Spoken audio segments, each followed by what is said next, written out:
చేయవలసిందిగా కోరుతున్నాను.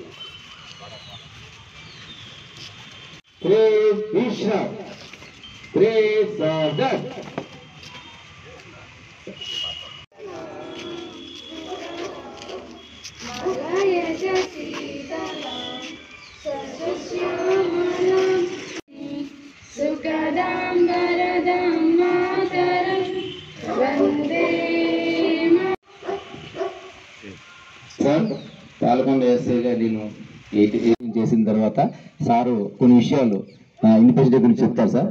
సార్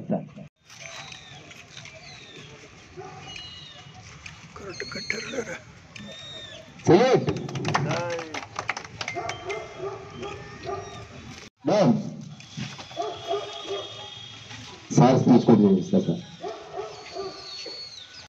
దినోత్సవ శుభాకాంక్షలు తెలియజేస్తున్నాను.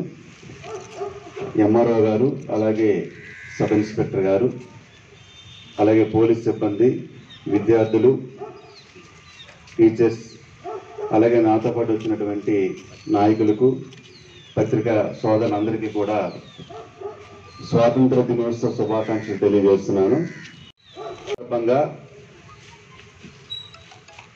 నియోజకవర్గ అభివృద్ధి చెందాలంటే అధికారుల భాగస్వామ్యం చాలా అవసరం.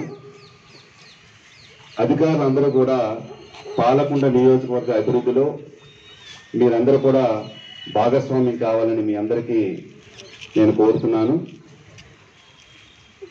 ప్రభుత్వ లక్ష్యాలు ఒకసారి చూస్తే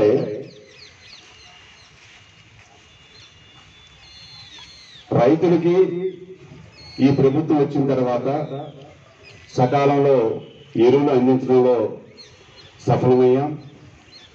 అలాగే వారికి కావలసినటువంటి అన్ని విధాలుగా ఈ ప్రభుత్వం లక్ష్యాల్లో రైతుల పరంగా ఎరువులు కానీ విత్తనాలు కానీ అన్నీ కూడా సకాలంలో వారందరికీ కూడా అందించడం జరిగింది.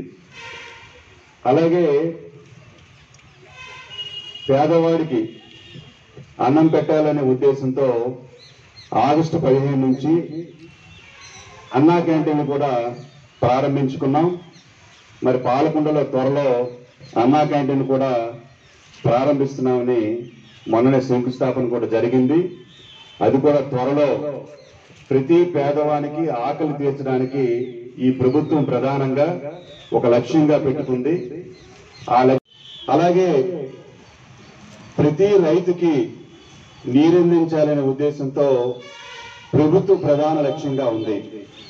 ఈరోజు ఉమ్మడి ప్రభుత్వం ప్రతి ఒక్క రైతుకి శివారు భూములకి నీరు అందించడంలో సఫలమయ్యామని చాలా గర్వంగా నేనైతే చెప్తున్నాను. ఈ మధ్యనే ఏదైతే ప్రధాన కాలువలు ఏవైతే ఉన్నాయో అవన్నీ కూడా పూడికలు తీయటంలో కానీ, అలాగే సాగునీరు అందించడంలో ప్రధానంగా ప్రభుత్వం అనేది శ్రద్ధ చూపించి ప్రతి రైతుకి శివారు భూములకి నీరందించామని నేను గర్వంగా ఈ స్వాతంత్ర దినోత్సవ సందర్భంగా ప్రభుత్వ లక్ష్యంగా నేను తెలియజేస్తున్నాను.